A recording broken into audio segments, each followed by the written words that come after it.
कनकपुर गांव में एक किसान राम प्रसाद अपनी पत्नी आशा व अपनी मां सुखवंती के साथ रहता था। राम प्रसाद खेती करता था। राम प्रसाद बहुत सीधा था। वहीं सुखवंती बहुत तेज थी। वह अपनी बहू पर बहुत अत्याचार करती थी। उससे सारे घर का काम करवाती और उसे खाने के लिए एक सूखी रोटी देती थी।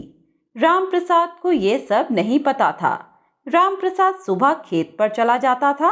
आशा सुबह होते ही घर के काम में लग जाती और दोपहर को आशा उसके लिए खाना लेकर जाती थी। जब वह वापस आती तो सास की सेवा में लग जाती।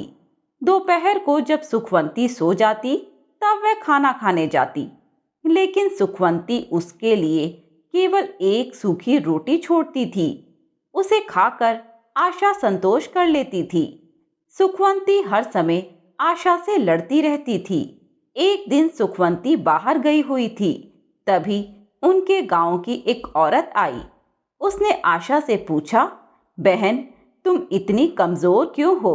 तब आशा ने कहा, नहीं, मैं तो ठीक हूँ। तब उस औरत ने कहा, नहीं, कोई बात जरूर है, मुझे बताओ, मैं किसी से नहीं कहूँगी। आशा ने उसे सारी बात बता दी।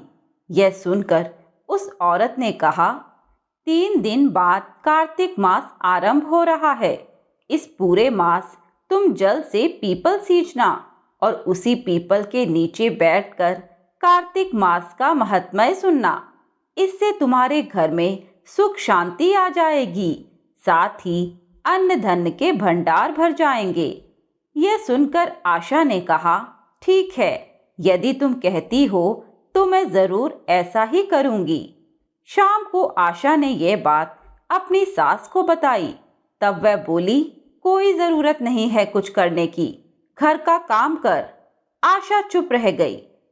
कार्तिक मास के पहले दिन आशा सुबह जल्दी उठकर नहा धोकर पीपल सींचने गई। वहीं उसने कार्तिक मास की कहानी सुनी और सास के जागने से पहले ही वापस घर पर आ गई। इसी तरह 10 दिन बीत गए। एक दिन सुखवंती जल्दी उठ गई। उसने देखा आशा घर में नहीं है। वह समझ गई कि वह जरूर पीपल सींचने गई होगी। मेरे मना करने पर भी वह नहीं मानी। यह सोचकर उसे बहुत गुस्सा आया। आशा के वापस आने पर उसने आशा से कुछ नहीं कहा। सुखवंती सोच रही थी कि कैसे इसे पीपल सींचने से रोका जाए। अगले दिन सुखवंती ने उसका मटका बदल दिया। पक्के मटके की जगह कच्ची मिट्टी का मटका रख दिया। सुबह अंधेरे में आशा मटका लेकर नदी पर गई। नहा धोकर उसने मटके में जल भरने के लिए जैसे ही मटका नदी में डुबाया, मटका फूट गया और सारी मिट्टी बह गई। आशा यह देखकर रोने लगी। उसे लगा कि अब वह पीपल को जल नहीं चढ़ा पाएगी। वह रोती हुई पीपल के पेड़ के नीचे आकर बैठ गई और रोने लगी और रोते रोते बोली, हे कार्तिकेय महाराज, आज मेरा नियम टूट गया, मुझे क्षमा करें। तभी पीपल में से आवाज आई, बेटी, तुमने आज जल के स्थान पर अपने आंसुओं से मुझे सींचा है, तुम्हारा नेम पूरा हो गया। तब आशा ने कहा, पीपल देवता, मैं कल कैसे जल लेकर आऊंगी? और यदि मेरी सास को पता लगा कि मैंने मटका नदी में बहा दिया तो वह बहुत गुस्सा होंगी। तब पीपल देवता ने उसे सोने का मटका दिया, जिसे लेकर आशा खुशी खुशी घर आ गई। सुखवंती के पूछने पर उसने सारी बात बता दी।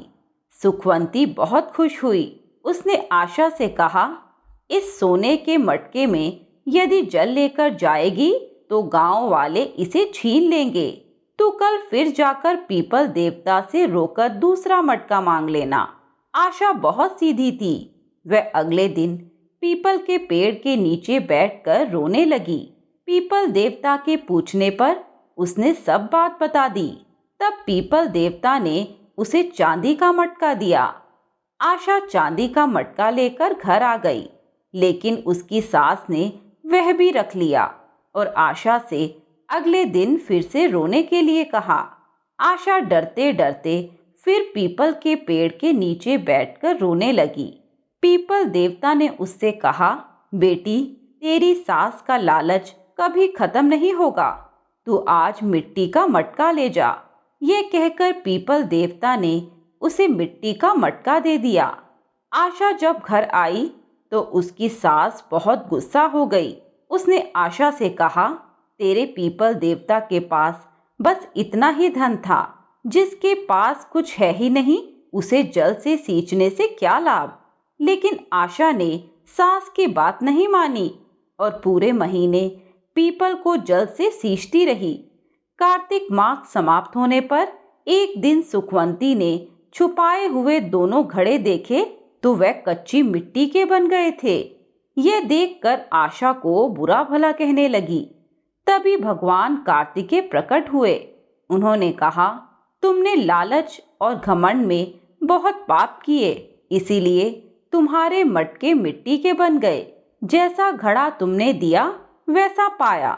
सुखवंती उनके पैरों में गिर गई और माफी मांगने लगी।